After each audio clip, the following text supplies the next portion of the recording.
Ça y est, je suis prêt. Je pars en manif. Moi aussi. Sérieux? Désobéissance civile. Action militante, généralement pacifique, consistant à ne pas se soumettre à une loi pour des motifs politiques ou idéologiques.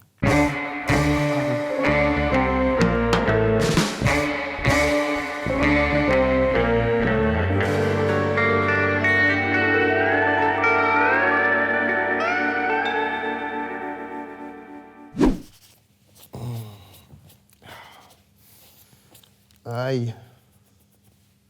Aïe. Franchement, les gars, vous y êtes allés un peu fort quand même. Hein. On a joué un peu de la matraque. Après, on a réagi en proportion. Proportion. Ah, elle est bien bonne celle-là. Proportion de quoi? On était assis en cercle en train de jouer de la guitare.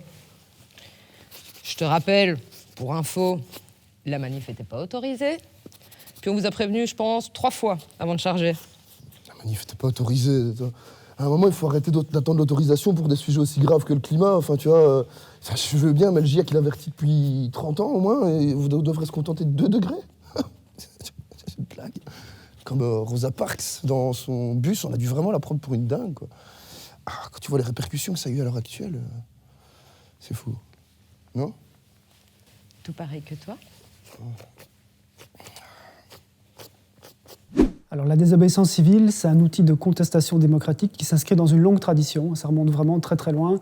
Il y a des figures assez connues d'Antigone, de Sophocle, c'est une pièce célèbre de Socrate, mais même des images comme celle de Gandhi ou de Martin Luther King, si ça évoque quelque chose aux gens. Ce sont vraiment des grandes personnalités, des grandes figures qui se sont opposées à des lois qu'ils estimaient injustes à un certain moment, pour une raison ou pour une autre. Et donc ils ont désobéi à la loi pour essayer d'obtenir un changement, pour marquer leur désaccord et obtenir un changement dans la position du gouvernement. Donc ça s'inscrit dans le cadre de la démocratie, mais c'est refuser d'obéir à la loi au nom d'une valeur supérieure.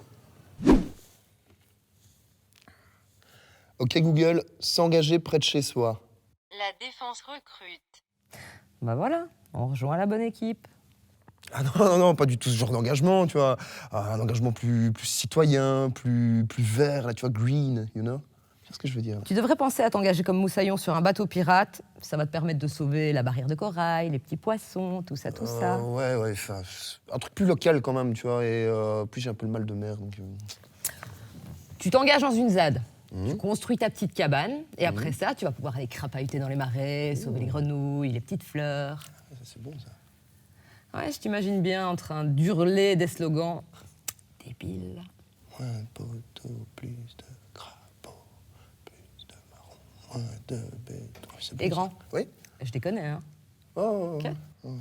Moins de poteaux, plus de crapauds, plus de marrons, moins de béton. On lutte pour la biodiversité contre les supermarchés. Alors les formes, elles peuvent être très très variées. Hein. Je disais, il y a des formes qui sont très directement liées. Par exemple, des militants anti-OGM qui vont détruire des cultures de champs OGM pour protester contre cette culture-là, même si elle est autorisée par la loi. Ça peut être des militants anti-expulsion qui contestent le fait qu'on expulse des étrangers, qui vont essayer de bloquer un avion ou de bloquer un fourgon cellulaire qui veut expulser un étranger. Ça peut être des formes d'aide ou de soutien aux étrangers qui sont interdites par la loi et qu'on fait quand même en désobéissant parce qu'on estime qu'il y a un devoir d'humanité et pour soutenir des migrants ou des étrangers. Donc ça peut prendre des formes très très variées, mais c'est vrai qu'aujourd'hui, je dirais que les formes de désobéissance, ça se concentre généralement sur ces thématiques-là, c'est-à-dire les questions qui tournent autour des migrations, les questions qui tournent autour du climat, et les questions qui touchent autour des OGM, je dirais, sur des questions de militance en général ou antinucléaire. C'est souvent autour de ces sujets-là que ça tourne, mais ça peut prendre des formes extrêmement différentes, depuis bloquer un carrefour, envahir un champ, bloquer une usine, bloquer des fourgons de police. Ça peut prendre des formes très très différentes, quoi. Salut à tous, comme vous voyez, je me suis attaché à cet arbre. On est au 2e jour aujourd'hui, alors regarde cette petite chaîne qui est ma compagnie, en très chouette compagnie depuis 2 jours en fait déjà. Donc il commence à faire un peu faim, un peu froid, mais ça va, on a le sourire, Et puis je vois que vous êtes beaucoup à répondre à l'appel, ça fait vraiment plaisir. Merci à vous qui me suivez sur les réseaux, c'est vraiment très cool. On est ensemble. Ce combat, c'est vous qui le menez, mais c'est aussi moi qui le mène, vous comprenez? Allez, on est ensemble. N'hésite pas à cliquer, n'hésite pas à partager ma petite caille, tu sais bien. Bisous, bisous. Mais regarde-moi ça, le grand justicier. Fais bien le malin. Je voudrais te voir dans la forêt amazonienne. Je ne te laisse pas 3 secondes avant que Bolsonaro te défonce à coups de bulldozer. Ah, je vois des réactions, alors... Ouais, mais Chouchou, t'imagines bien qu'on n'est pas au Brésil ici, il y a d'autres réalités quand même, hein. Voyons. Alors, c'est sûr que la désobéissance civile n'a de sens que quand on l'inscrit dans la démocratie. Quand on n'est pas en démocratie et qu'on risque la prison, voire la mort pour ne pas obéir à la loi, on parle de toute autre chose. On est dans un autre contexte, on est plus dans de la résistance à l'oppression que de la désobéissance civile. La particularité de la désobéissance civile, c'est que justement, elle s'inscrit dans ce cadre démocratique. C'est pas l'anarchie, on ne veut pas tout mettre par terre. On reconnaît qu'il y a des lois, qu'il y a un parlement, on reconnaît qu'il y a un cadre, qu'il y a des juges. On est éventuellement même prêt à accepter les conséquences de la désobéissance, c'est-à-dire de se retrouver devant un juge et d'expliquer son acte, ce qui peut être pris aussi comme un moyen publiquement d'expliquer, d'utiliser le procès comme une tribune pour expliquer pourquoi on l'a fait. Mais donc, on reste à l'intérieur du cadre démocratique. On ne veut pas tout mettre par terre, quoi. Sinon, c'est autre chose, c'est pas de la désobéissance civile. Ça, c'est une particularité. Oui, et dans le même temps, Dinarang... Vous êtes le maillon faible. Au revoir. Oui, tout à fait. Nous sommes donc Mais actuellement sur non. une petite forêt à côté de Ah, le journal maintenant. Vous pouvez le voir, un militant a décidé de s'enchaîner à un arbre pour, dit-il, lutter contre un projet d'implantation de centres commerciaux. Alors c'est d'autant plus étonnant. Oui, effectivement, les centres commerciaux vont être implantés, mais ça se situe plus ou moins à 4 km d'ici. Donc les riverains ont essayé de raisonner un petit peu le militant, mais celui-ci ne veut absolument... Ou tu sors ou je te somme, il faudra prendre une décision. De différentes ONG se dirigent vers un champ planté en maïs OGM. Sitôt sur Voilà. place, ils envahissent Ça, c'est autre chose que l'autre révolutionnaire du dimanche, là. les premières pousses de maïs. On vire de l'OGM. Ok, alors, à la Ligue des droits humains, on est souvent confronté à des questions qui sont assez proches de la désobéissance, sur plusieurs sujets. Un sujet qui revient souvent, c'est celui de l'aide aux migrants, puisque dans la loi, c'est pas toujours très très clair de ce qu'on peut faire ou pas faire pour porter assistance, pour aider des migrants qui sont sur le territoire belge.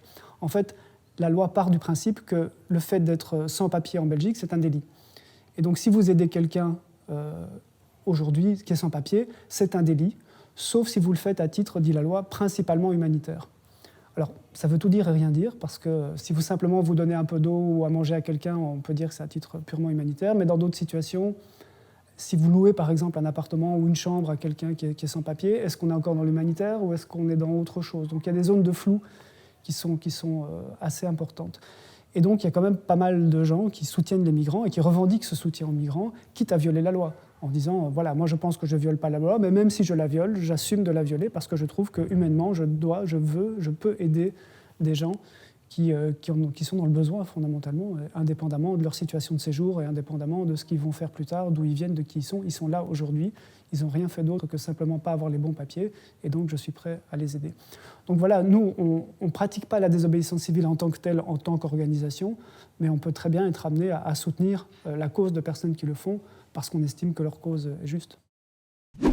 Monsieur, merci beaucoup, très chouette reportage. Je file, j'ai d'autres choses sur le feu. Oui, bon combat, bon courage, monsieur, au revoir. Monsieur, ils sont 2000 là. Monsieur